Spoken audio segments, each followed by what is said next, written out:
African Americans would become registered to vote, and they wanted to be ready. So if an African American ran for office, and they would have enough whites in the district to cancel out the African American votes in the district. And so every Saturday, my dad and Reverend Watkins and a couple of other men would go out into the community, and they would just get people fired up to get them registered to vote. And finally, it was May of 1953, and my father decided, I'm going to dare to run for the Wilson City Council. Unheard of, unheard of. I'm going to run for the Wilson City Council. And he jumped out there on May 5th of 1953, and everybody came to the polls, black and white, and when they sat there in the courthouse, Derek, and counted these votes up, it was a tie vote. It was a tie vote. And so they went to the statute books and the Board of Elections. I see Joanne back there. The Board of Elections went to the books and looked up, what do you do when there's a tie vote? And the law said that you put 2 pieces of paper in a container, one with each name on it. You blindfold a child. That was the law. I don't know what it is now. You blindfold a child, and the child reaches into the container, and they take out a slip of paper, and that determines the winner. They kind of did that in Virginia. And when they did that, my father won. And he won the election, and he was sworn in as a member of the Wilson Board of Aldermen. That was an Obama moment in Wilson. That was a big deal. Back then they had 2-year terms. 1955 came along just like that. Now it's time for re-election. And that's when my dad went to one of the city council members named John D. Wilson. And John D. Wilson said to my father, Doc, I want to run for mayor.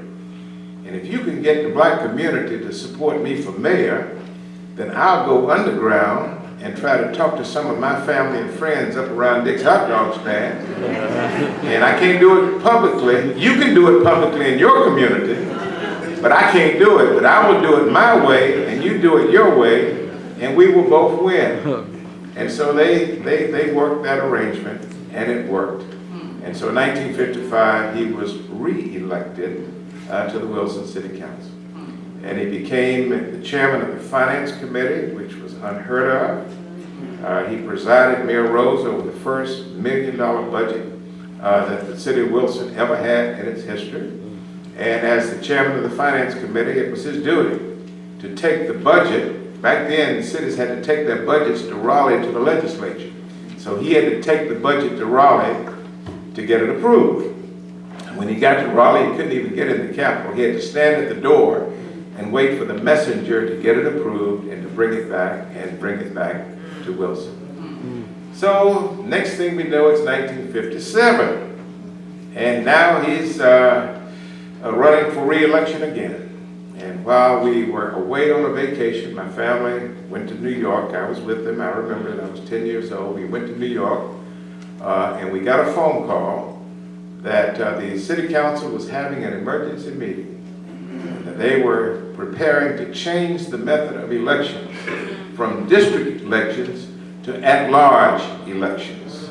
And I remember I was left with my mother in New York City, and Daddy got on an airplane, one of those old-timey airplanes, and flew back to North Carolina, surprised them, went into the meeting when they were having the meeting, but to no avail. So they changed the method of elections to at-large elections, and he lost. That was 1957. 1959 comes along, the community comes back to Dad and says, okay, you got to go at this thing again, Butter. And he says, no, I can't handle it, because I'm going to say something, I'm going to do something that's not going to be nice. I'm not going to do it. So then everybody looked at Reverend Watkins, the pastor of this church, and said, Talmadge, this is your turn to do it. And Reverend Watkins said, all right, send me. And so Watkins ran, and guess what? He came in last place. And so as a result of that, he filed a lawsuit. He brought in the NAACP Legal Defense Fund. They filed a lawsuit against the city of Wilson. It went to the trial court, went to the state Supreme Court, went to the U.S. Supreme Court in a case called Watkins versus City of Wilson. But they lost the case. And because of that, the African American community in Wilson, even though it was 35% of the city, had no representation whatsoever. And that was in 1960s. So now it's the civil rights era. And now it's the demonstrations are taking place in Birmingham and Montgomery and Selma, even in Raleigh and Greensboro and Durham. And so finally we decide, well, it's time for us to do something here in Wilson. And so we put together a civil rights movement here in Wilson. And I hate to tell you this, but it started right here in this church. It started in the basement of this church, the civil rights movement in Wilson. And every Sunday, the youth chapter of the NAACP, 300 or 400 of us would leave this church and march down to the Colony Theater and protest the fact that African Americans had to sit upstairs in the theater and were not allowed to sit downstairs. And so that was in 1963. While the youth, my generation, was dealing with that, the adults started dealing with Fleming Stadium. That's the ball stadium over here on Granger, or whatever the name of the street is, like going out to Water Boulevard. They started concentrating on Fleming Stadium. And for those of you who don't know, African Americans could not sit in what we call the grandstand, the big seats at the stadium.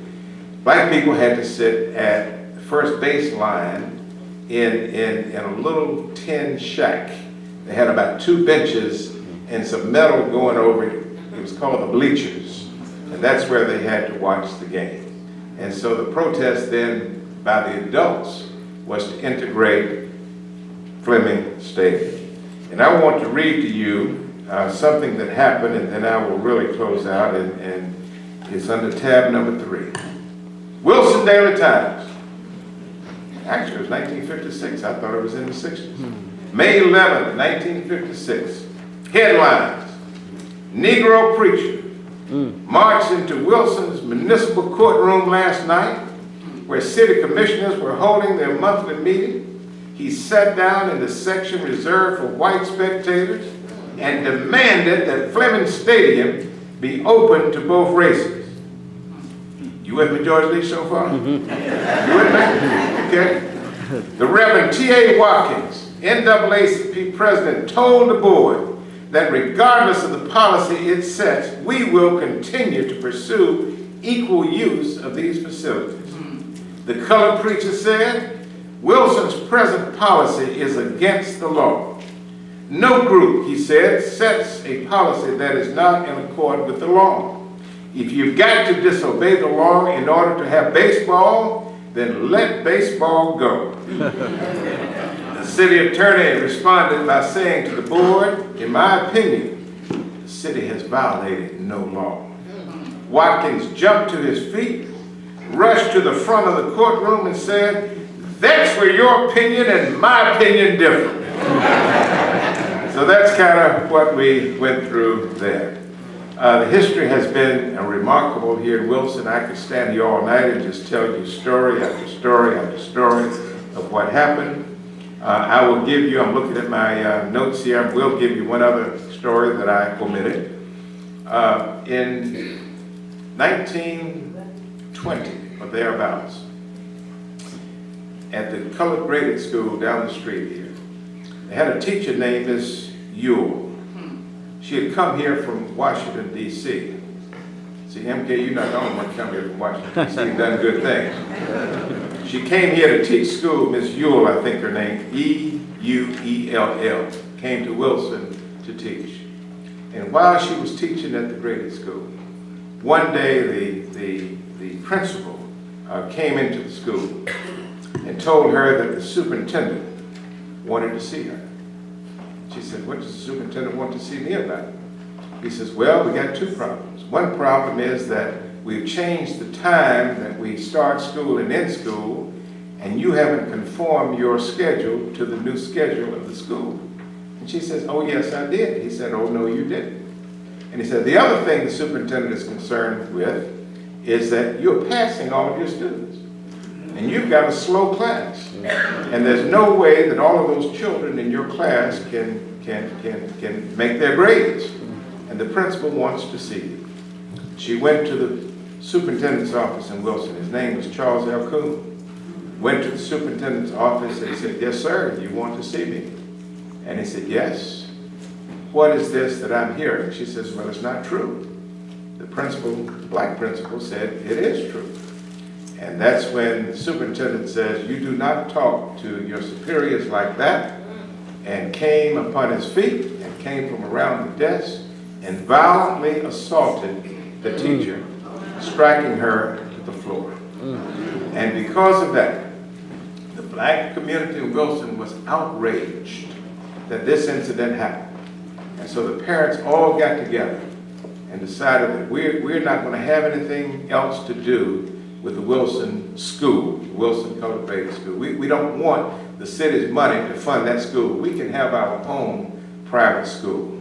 And so they started a private school over here on Viola Street or Vance Street, and someone can help me with that later, but they started a school here in Wilson, a private school. And that's where all of the black children started going to school. It was not a good school. It was more of a protest than it was an education. And so finally, black parents were dissatisfied because even though they wanted to protest, they wanted a good education for their children. And so there was a little disagreement in the community about whether we really did the right thing in taking our children out of school. And that's when in 1924, the superintendent called in black leadership in Wilson and said, we're embarrassed about what happened with Mr. Coon. We're embarrassed. We want to settle our differences. And what we're willing to do is to build a high school in Wilson for black students. We want to build a high school. And that was the compromise. So the black children went back into the public schools, and then this big pretty school over on Carroll Street was built, which we all know as Charles H. Darden High School. And Charles H. Darden High School went into existence in 1924, 1925, and it continued until 1970 when we had integration in Wilson. Now that leads me to another story, and I got to tell this, and it's not something that you really should talk about publicly. But the older I get, the more I feel the need to set the record straight and to make history complete. And I know Brother Dance is here recording it, and I don't mind it going on tape. In 1975, Darden High School had been eliminated. In 1975, several teachers came to me and said, you know, you're a young lawyer in town. We need your advocacy. They're getting ready to build 2 new high schools in Wilson. They're going to put one out here, they're going to put one out here. And we need to name one of those high schools Darden High Schools, because they've taken away our high school, and the least they can do is name one of these new high schools Darden High School.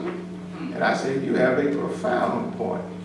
So we went to the Board of Education. I went to the Board of Education and said, look, one of those schools needs to be named Darden. He said, no, you don't understand. We don't name schools anymore after people. Those days are gone.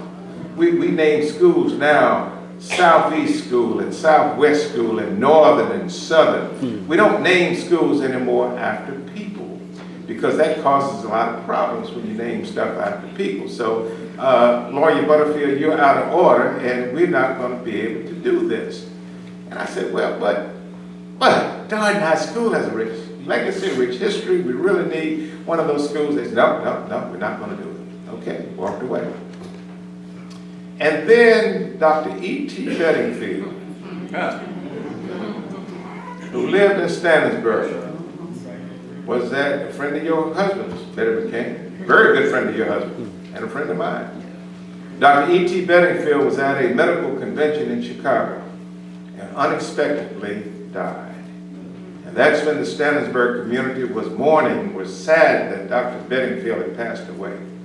And that's when the Stannisburg community went to the school board. So we need to name that school out there that you're building, the E.T. Bedingfield School. And they said, okay. And that's when my friends out in Rock Ridge, North Carolina, which is in the other part of the county, had a young, aspiring native son named James Baxter Hunt, Jr., who was getting ready to run for lieutenant governor, who was a very promising politician, friend of mine, friend of many of you, getting ready to run for lieutenant governor. So the Rock Ridge people went to the Board of Education and said, look, y'all, We need to name that school the James B. Hunt Junior High School. And the school board said, okay. And I felt like a pure fool. And so I called my friends together. I don't know if George Leach was in that group and his wife, but some of the young teachers back then, they were fired up about that. And they called me in and said, you need to go down to the Board of Education. You need to let them have it. And so I prepared for 2 days to go to the Board of Education to plead my case. And I said, now y'all need to be there to back me up now. You know, y'all know where I'm going with this, right?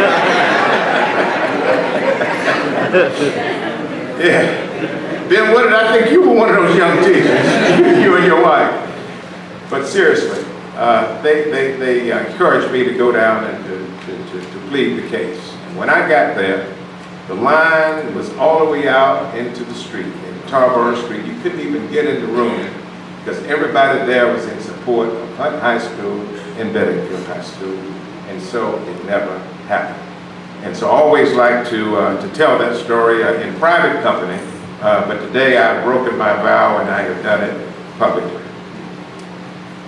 Now I've lost track of the number of African Americans that we have serving in public office in Wilson County, and I will end with this. In 1965, we didn't have any elected officials, African American elected officials in Wilson. The Voting Rights Act passes. The Voting Rights Act eliminates the literacy test. It gives black communities the right to bring lawsuits to challenge election systems if they feel those systems are discriminatory. And so, as the years went on, we said, well, we don't have the ability, we don't have the money to go to court and do this stuff, and so we're going to try to do it the old-fashioned way. And so we got some people to run for office. Jesse Barnes, where are you? I saw you come in. Your dad ran for county commissioner. Clarence Hoskins ran for county commissioner. All of these men, Hattie Ellis ran for city council, and the list goes on and on. They would run for office, but they would lose. And so finally we decided that now is time that we've got to do something legally. And so in 1982, we filed a lawsuit. The NAACP Legal Defense Fund. Yes, I get the credit for filing that lawsuit, but I'm going to admit to you tonight that I did not do most of the work on that case. I did some of it. I did enough of it. I didn't pay for it because NAACP did the heavy lifting in New York City to get this case going. And the case was called Haskins versus City of County of Wilson. We litigated that case, and it was an absolute slam dunk. The court threw the election system out of what we, us lawyers, call summary judgment. In other words, there's no question about the election system in Wilson. It is discriminatory throughout the election system. And we were very proud of that, and because of that, we got 3 African Americans elected to the Board of County Commissioners. And then we went down to City Hall and we were getting ready to file a lawsuit against the city of Wilson on the city council. And we looked in the newspaper one day and we saw the city council was ready to voluntarily change the method of election back to district elections. Good for the city council, they did it. Then we put our sights on the Board of Education. We're going to go to the Board of Education because we only had one, Frank Emery, on the Board of Education. We're going to take on the Board of Education. Next thing we knew, the Board of Education voluntarily changed to district elections. So because of that, a lot of great things have started to happen in Wilson. And we have judges and state representatives and sheriffs, and the list goes on and on. So I want to thank you for listening. I want to thank you for your friendship. Thank you for your love. Don't sit down on us because the struggle continues. And it continues now more than you could ever realize. We're delighted this evening to have with us a great friend.